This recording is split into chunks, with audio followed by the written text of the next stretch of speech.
I do apologize for the delay. There's sometimes things happening with intensive care hotline and intensive care at home that needs urgent addressing. This was one of those situations where I needed to talk to one of our staff members, so my apologies. So what makes me qualified to host a show emergency Q&A for families in intensive care and intensive care at home? Once again, I'm a critical care nurse by background, having worked in critical care nursing for over 25 years in 3 different countries, where I worked as a nurse manager for over 5 years in intensive care, and I've been consulting and advocating for families in intensive care since 2013 here at intensivecarehotline.com. And we've started with intensive care at home since 2012 even, and you can find more information at intensivecareathome.com. With intensive care at home, we are sending our critical care nurses into people's home predominantly for long-term ventilation and tracheostomy as a genuine alternative to a long-term stay in intensive care. With both organizations, intensivecarehotline.com and intensivecareathome.com, we can very confidently say that we have saved many lives for our clients, whether it's for families in intensive care or whether it's for our clients in home care, who otherwise would have either stayed in intensive care long term or would have passed away, because hospitals were pushing for,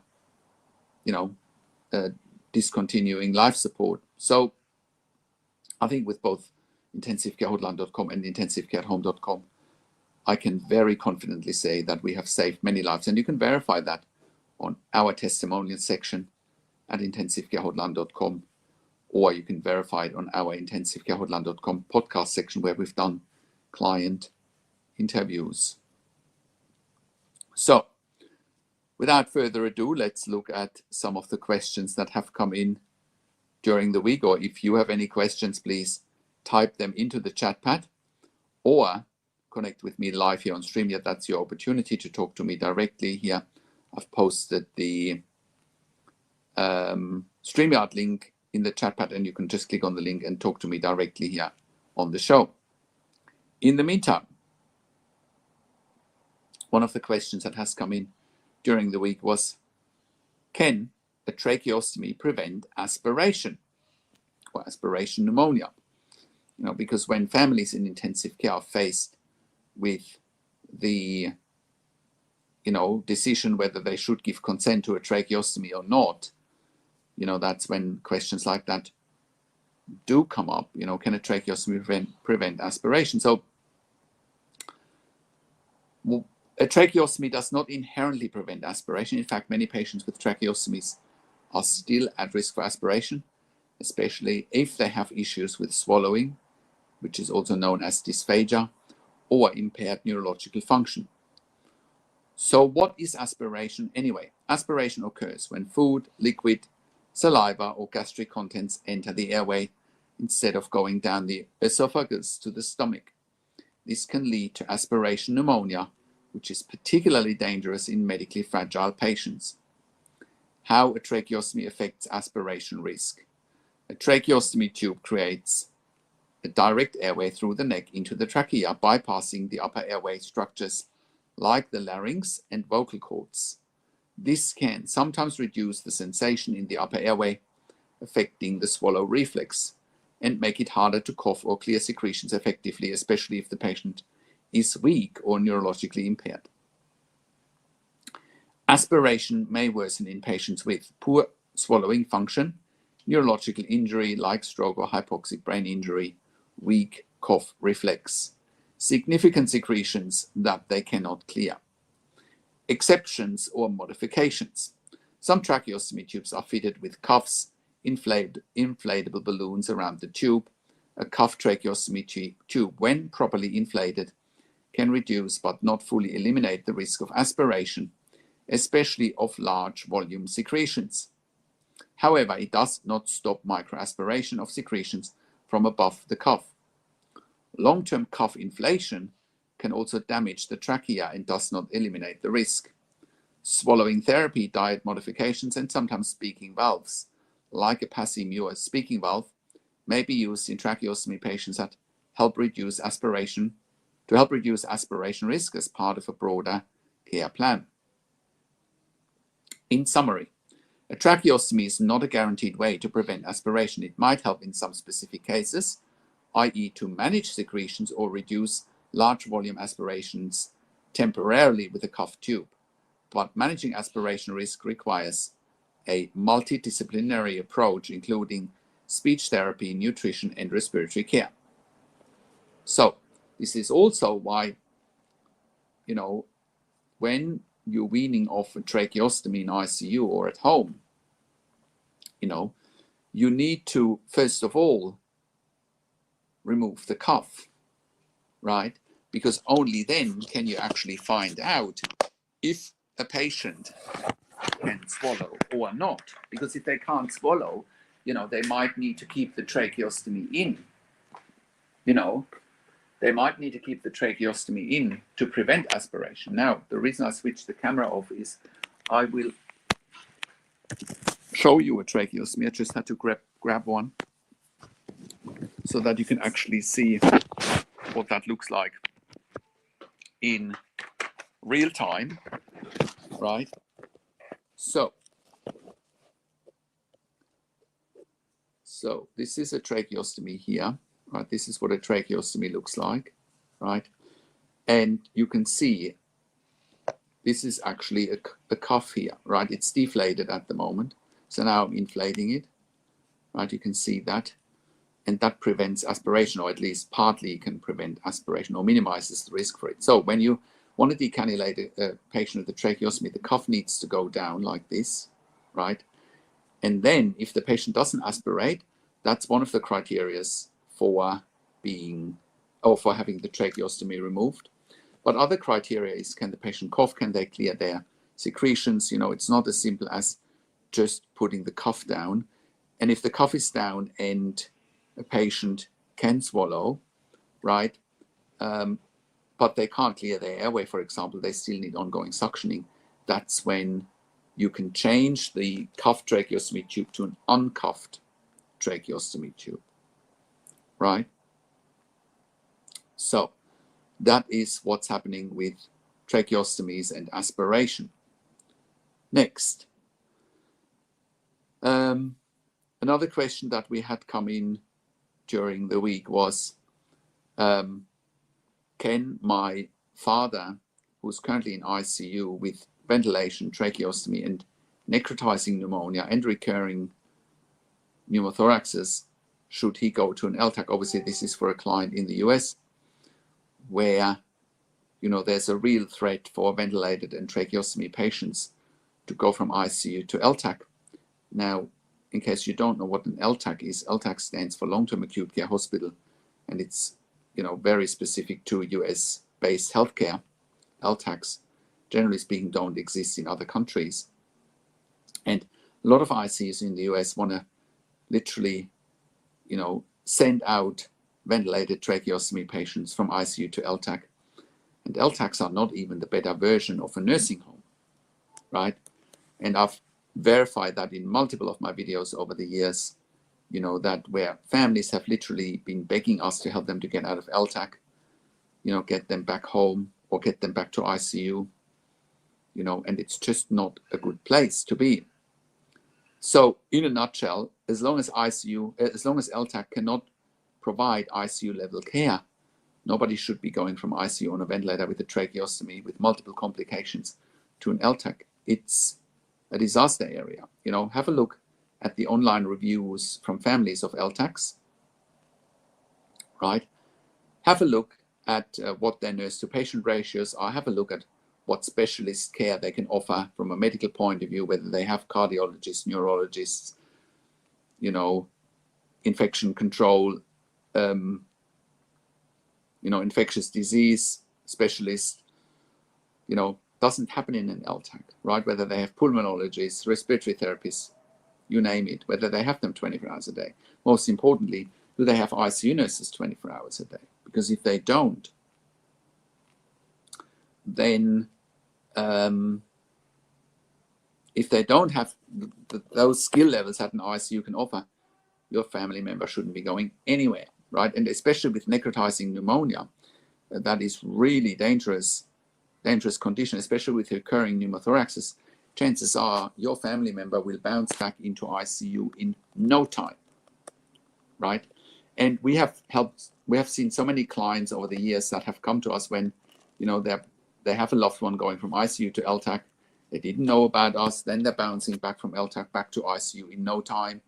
They realize their family member has gone or has been in 3 different places in no time. And then they realize that it's not working, right? Then they realize that ICUs and LTACs do not have the best interest of their family member at heart in some cases, right? And especially with necrotizing pneumonia, you know, you need mechanical ventilation often, because respiratory failure is often following from necrotizing pneumonia.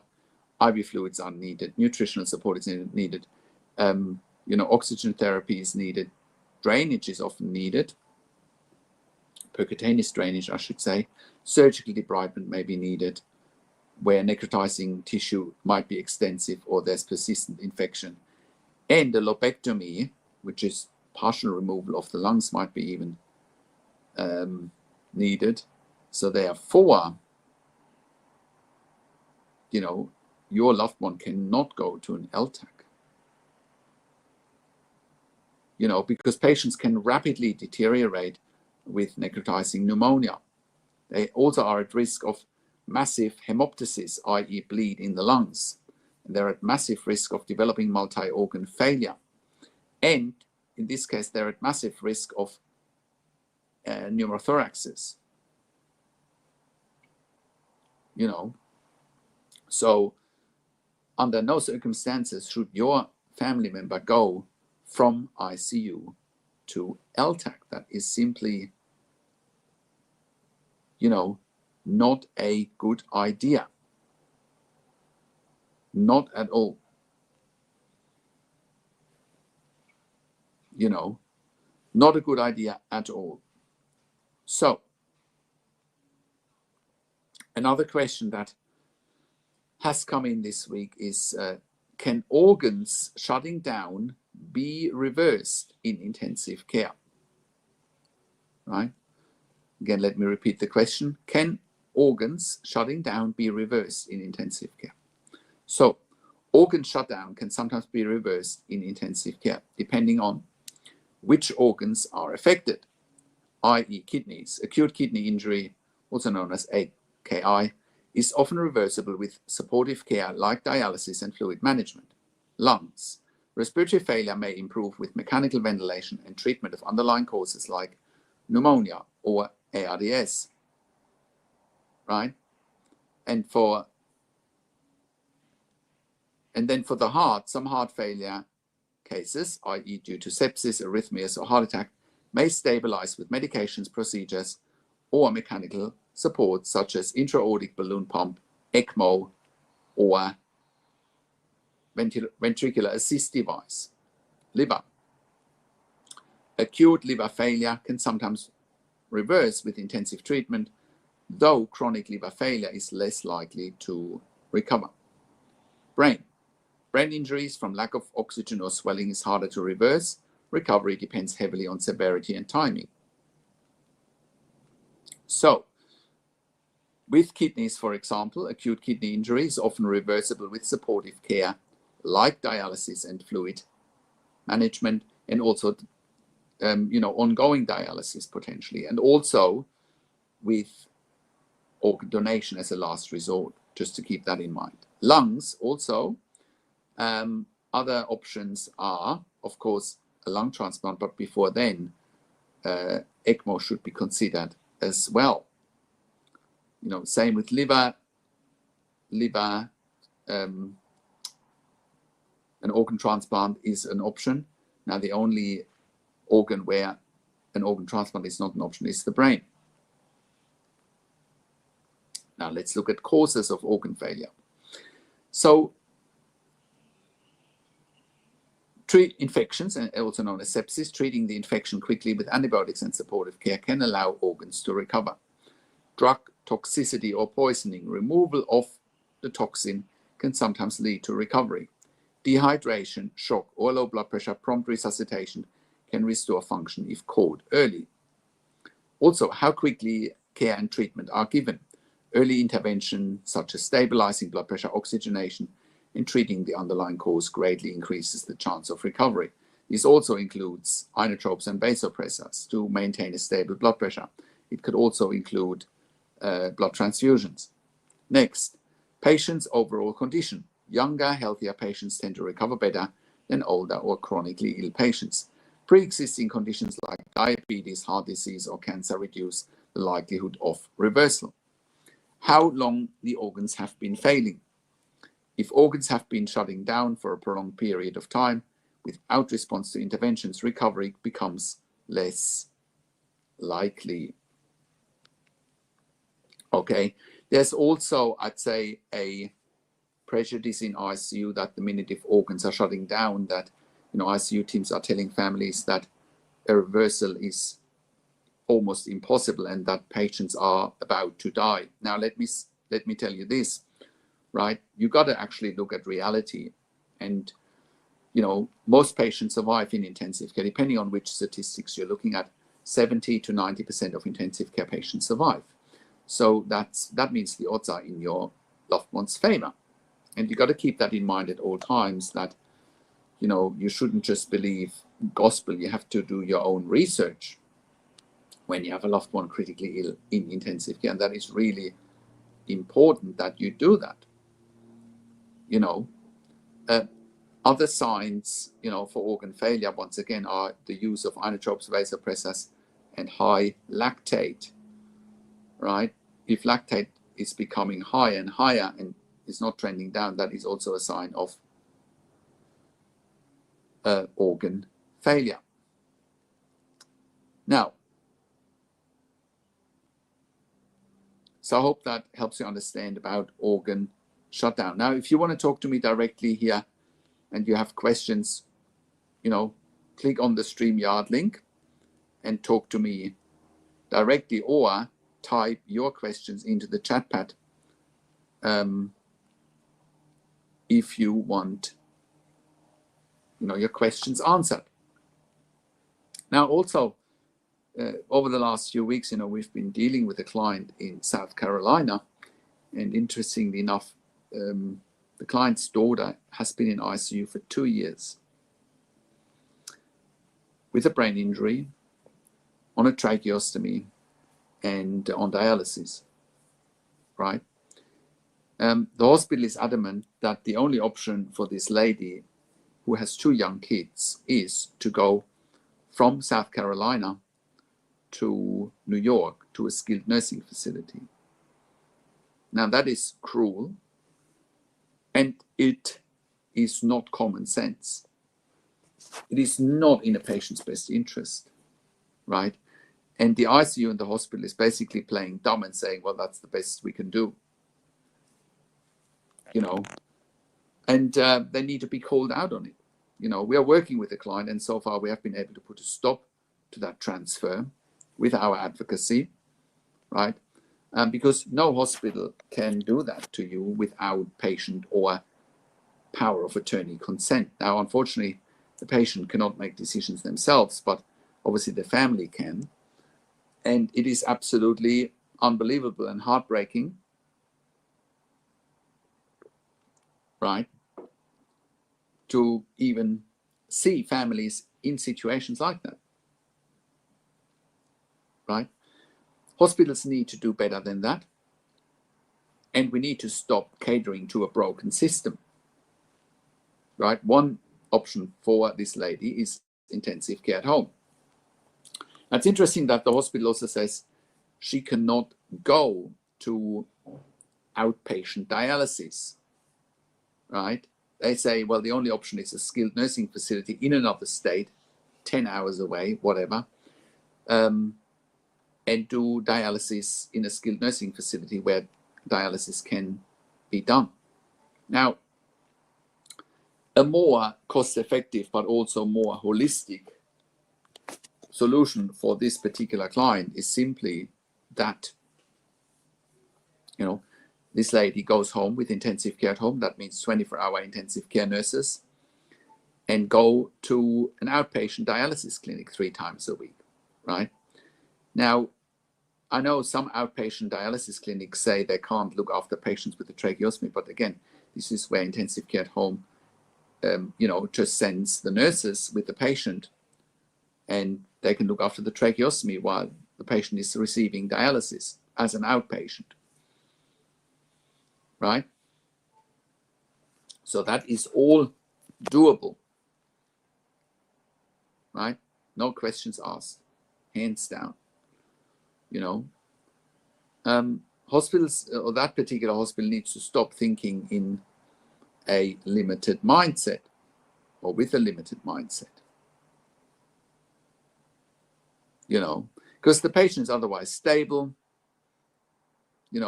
has no hypertension, no hypotension,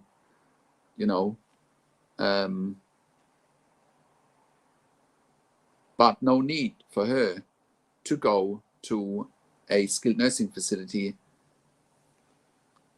2 states away. Unheard of. It's completely inappropriate, completely unnecessary, right? This can all be done at home. Okay, so in other news,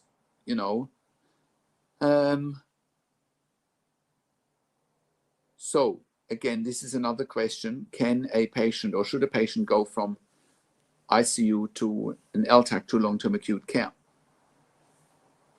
So let me read out what the condition is for a particular client that we're currently working with. Also, avoiding a transfer from ICU to LTAC with our advocacy. So this is a report here. It is mentioned by the nurse that the client needs more suctioning due to tracheostomy secretions. This issue is supported by the high white cell count of 19.9. High white cell count means an active infection. It is important to note the color and characteristics of the tracheostomy secretions and report to the doctor for appropriate and additional antibiotics coverage. If necessary, and if he has fever again, sputum cultures should be sent. So, patient was stable overnight, no fever, stable vital signs other than occasional mild tachycardia. Tachycardia means high heart rate. White blood count 19.9. Nurses continue to mention frequent need for suctioning. Had 1 bowel movement in the last 24 hours. And given his ventilation requirements and imaging findings, successful liberation from the ventilator appears unlikely in the foreseeable future, and continues to make a lot of secretions, but no fever or worsening of oxygenation. And what's the plan for this particular client? For now, continue with ongoing care and treatment. It's got a persistent high fever, abnormal vital signs, changes in the level of consciousness, intolerance to tube feeding, not passing a good amount of urine and bowels, plus symptoms of vomiting, abdominal pain, headache, body weakness, etc. That in and of itself is enough to keep him in ICU, because his nutrition will need to be sorted first and foremost. If his nutrition can't be sorted first and foremost, he will need to stay in ICU. But even with a ventilator and a tracheostomy, no client should ever go to an LTAC, because it's simply a disaster area, right? Obviously, continue with the weaning trials as tolerated, perform gentle suction of respiratory secretions, care of devices and vascular access, perform tolerable chest physiotherapy, assist in the client's mobilization, turning and changing of positions every 2 to 3 hours to prevent pressure injuries, administration and carrying out corrections of electrolytes and monitoring such as potassium, magnesium, calcium, maintain an accurate record of intake and output fluid balances, and immediate reporting to the doctor of imbalances, abnormal signs, and abnormal findings. Currently, the patient is alert, awake, and oriented, and he's easily arousable, shakes his head to no and yes questions, vital signs go from stable to unstable. He's got a newly changed tracheostomy, size 8, a Shiley, which means he's also got an inner cannula. Ventilator settings is that he's in an adaptive pressure ventilation, continuous mandatory ventilation mode with a tidal volume of 380 mils per breath, PEEP of 5, breathing rate, mandatory breathing rate of 20. The FiO2 is at 30%, meaning the oxygen delivered by the ventilator is 30%. Please keep in mind that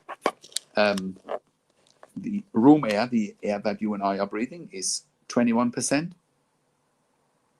Heart rate at times increased and regular rhythm, which means a sinus rhythm. Otherwise, the vital signs are stable. 127 over 78, pulse is 93, temperature is 36.7, breathing rate is 20 breaths per minute, oxygen saturation 100%. Coarse lung sounds, flat.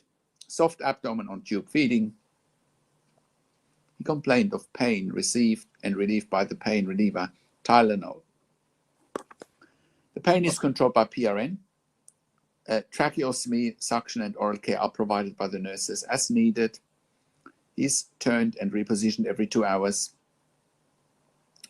An indwelling catheter is in place. He's incontinent, had bowel movements 2 times. He's got C. diff. Skin care and chlorhexidine bath provided.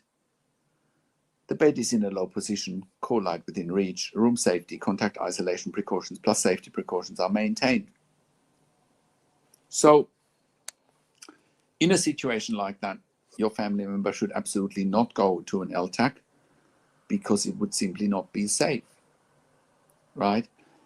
It's also a case of dangerous staffing levels in LTAC. Once again, in an ICU, your family member has 1-to-1 or 1-to-2 nurse-to-patient ratio. In an LTAC, he would have nobody, or he would have 1-to-4, and often with nurses that are not ventilator and tracheostomy competent, which almost eliminates the skill to wean your loved one off the ventilator. And that is obviously something you would want, right? So let's look at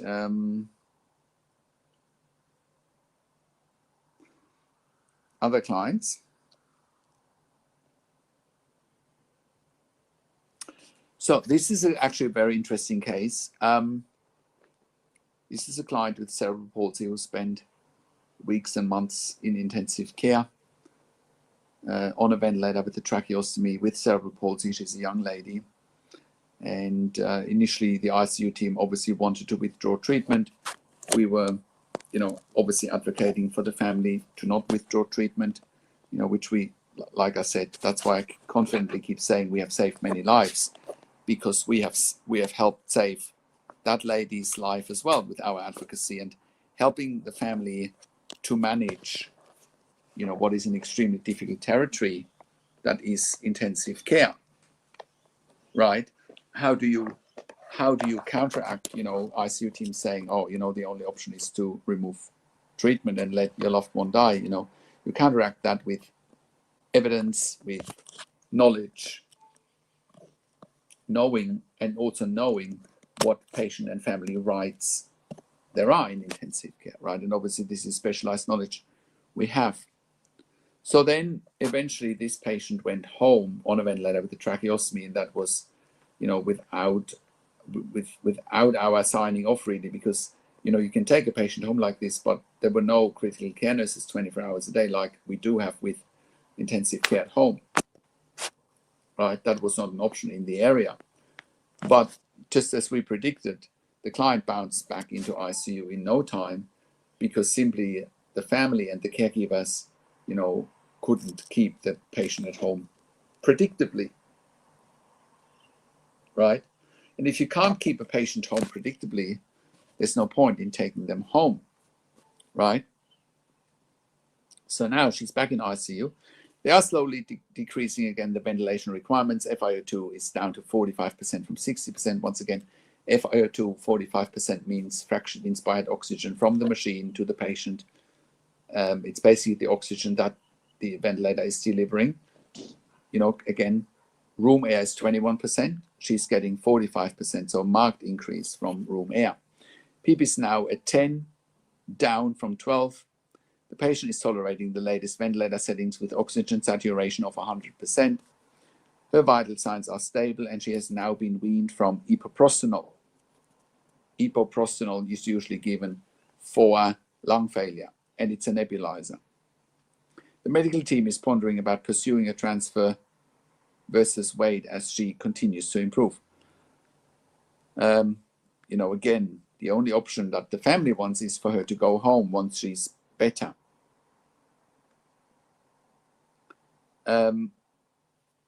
Although she's tolerating the current ventilator settings, she still needs the pulmonary angiogram to correct the pulmonary hypertension. As for the lab test results, the liver panel improved, liver enzymes decreased, AST, ALT, and alkaline phosphate. That means that the liver is recovering from stress. Kidney function test results are normal. Complete blood count remains stable with hemoglobin at 8.9, white cell blood count at 6.3, platelet still high at 676. All other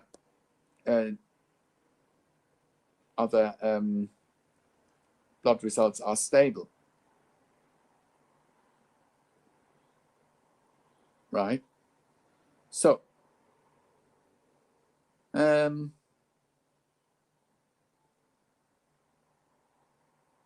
what else is there? Sildenafil was added yesterday, and that is for pulmonary hypertension. This lady has pulmonary hypertension. Sildenafil is also known as Viagra, but it is used for pulmonary hypertension in ICUs. She also needs a pulmonary angiogram and possible additional coiling to decrease the shunt. So she must have a shunt in the lungs, which is leading to hypoxic respiratory failure.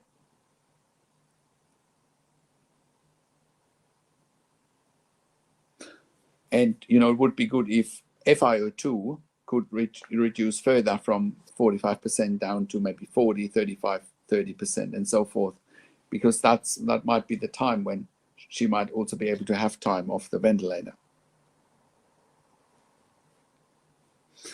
She's also got infectious disease involved. She's got VRE in urine, which is an infection.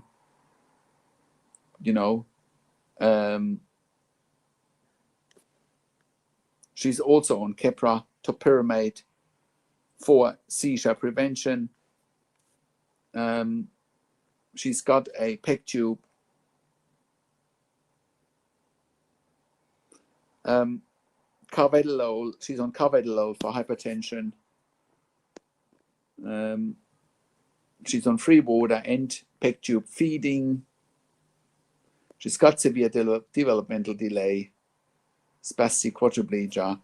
Again, that's from the cerebral palsy. And she's considered now a chronic tracheostomy patient, which is why, intensive care at home would be such a good option for this lady, So, the hospital just needs to come to the party, and get this lady home with intensive care at home. So, what else is there?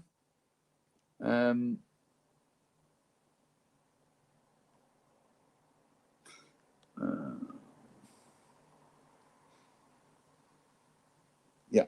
Look, in any case, do not let your loved one go from ICU to LTAC if you're in the US, not on a ventilator with a tracheostomy anyway. It'll just go from bad to worse.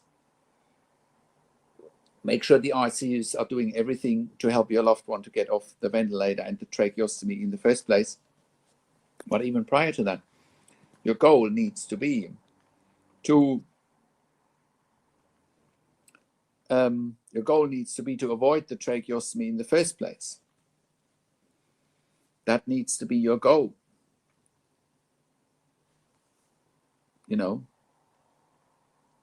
Very, very simple.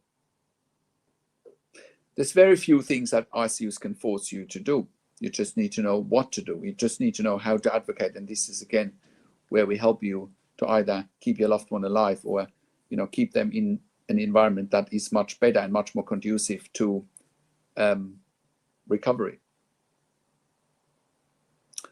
Halsey00 is asking, what are Australia's acute inpatient pain management guidelines for a patient with a T12 Asia A complete spinal cord injury, CRPS, PAWS, and a history of VRE, CPE, ESBL, and MRSA? And when can opiates be tapered without consent? I do need to research there. Acute inpatient pain management guidelines for a patient with a T12 Asia A complete spinal cord injury. Now, I couldn't tell you off the top of my head. I would need to do some research there. What I can tell you is we have a T6 spinal injury patient at home in Australia who has chronic pain management issues, and the bottom line is opiates should be tapered as quickly as possible, but shouldn't be tapered without consent or, without having an alternative. It would be good to have alternatives to opiates, right? Would be good. Also, if he's got VRE and MRSA, is considered as being chronic infectious, and people will have to wear gloves or potentially gowns, Also, Halsey00, how new is this? How new is the injury? Right? Is this a recent thing? Is this a chronic? Finally, not talking about chronic. Is this a new thing? Or is this an ongoing issue? But I mean, in a nutshell, Halsey, the sooner you can taper off opiates, the better. They're highly addictive, right? But the question is, what happens if you wean them? What are alternatives? Another thing here is, what are the pain specialists saying? Have you spoken to the pain specialists? Right? What are they saying? So if you could give me more information, that would be really good. That would be really good. Give me more information and let me know, is this the injury? Is it chronic? Is it new? 2022 injury, had CRPS before, currently in hospital. And why is the patient in hospital? What's the reason for the patient being in hospital?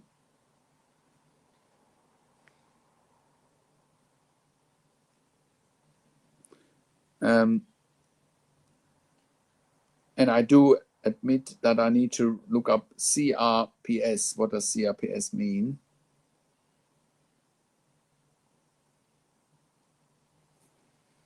Complex regional pain syndrome. Okay, chronic pain condition. Yeah, sure. Why is he or she in hospital? Is it for pain? What is it that got them into hospital?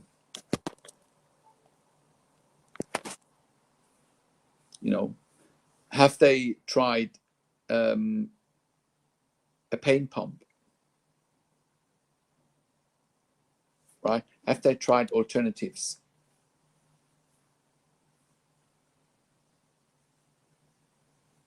Right? And why is your family member or whoever you're asking for in hospital?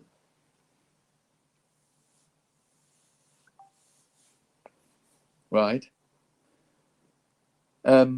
So there's numerous questions coming out of this, and it's often not as straightforward. He's in due to needing full body MRI under GA. Right.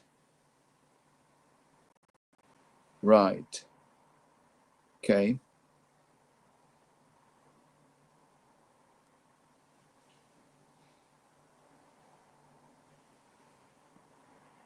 Okay. It sounds like a very difficult situation for your family member or loved one, whoever, whatever relation you have with this patient. They've kept him in due to dosages of oxycodone. Well, can he go home with that oxycodone? What happens after the MRI under GA?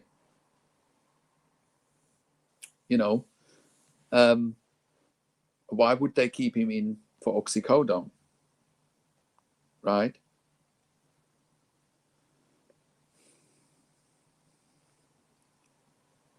That's not a hospital criteria admission. The MRI, sure, under GA, fair enough. But after that, after the MRI is done,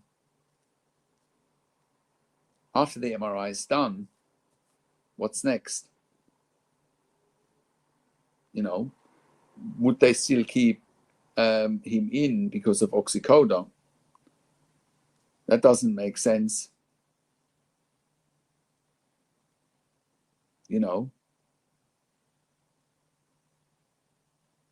They forced reduced was only 40 milligram. They admitted for pain management. Right. He admitted for pain management. Right.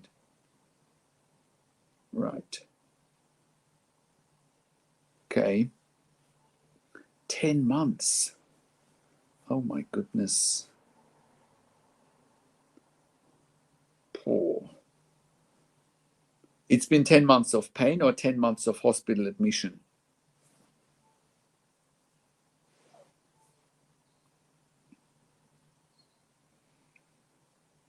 Right. 10 months of hospital admissions or 10 months of chronic pain management, or chronic pain.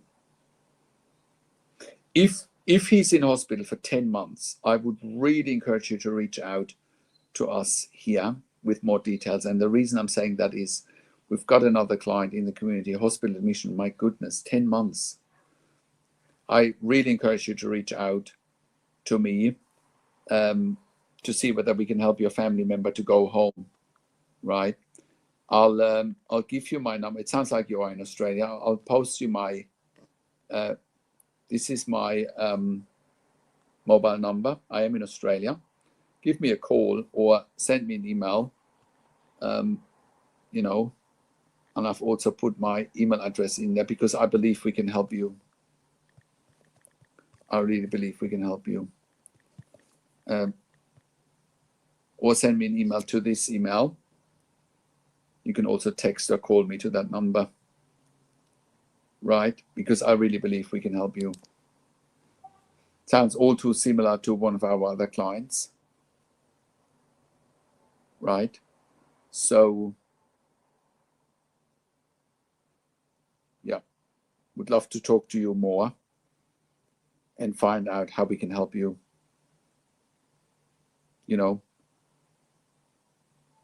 with nursing care at home to get your family member out of the hospital after 10 months. This is ridiculous.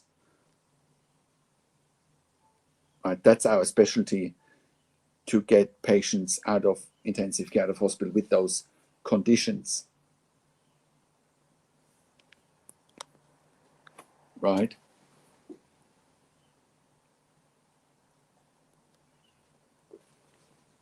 Obviously, the hospital hasn't come up with anything more creative besides keeping him in hospital.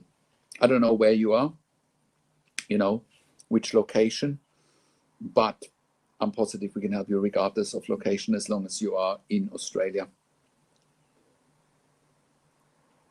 Okay, I do need to wrap this up in a minute or so.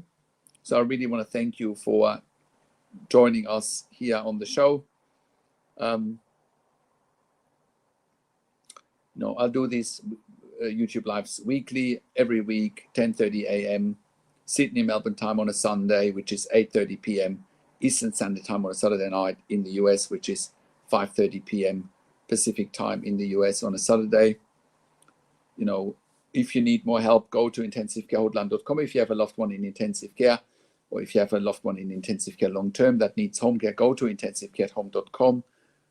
Where we're also doing NDIS level 2 and level 3 NDIS support coordination. But more importantly, we're sending our critical care nurses into the home 24 hours a day, predominantly for long-term ventilation and tracheostomy but also for other conditions such as home BiPAP, home CPAP without tracheostomy, tracheostomy care without ventilation, home TPN, home BiPAP, home CPAP, cough assist management at home, central line management at home, Hickman's line management at home, PICC line management at home, port management at home, IV potassium, IV magnesium, IV antibiotics at home. All of that we do. Also ventilation, weaning, as well as palliative care. So I only encourage you to reach out to intensivecarehotline.com or intensive care at home, and we can help you there. Thank you so much for watching. Like, comment, subscribe, so that I know what content you want me to create, what questions you want to have answered, so I can make a video about it. Thank you so much for watching. Have a wonderful rest of the weekend, and I'll talk to you again next week. Thank you.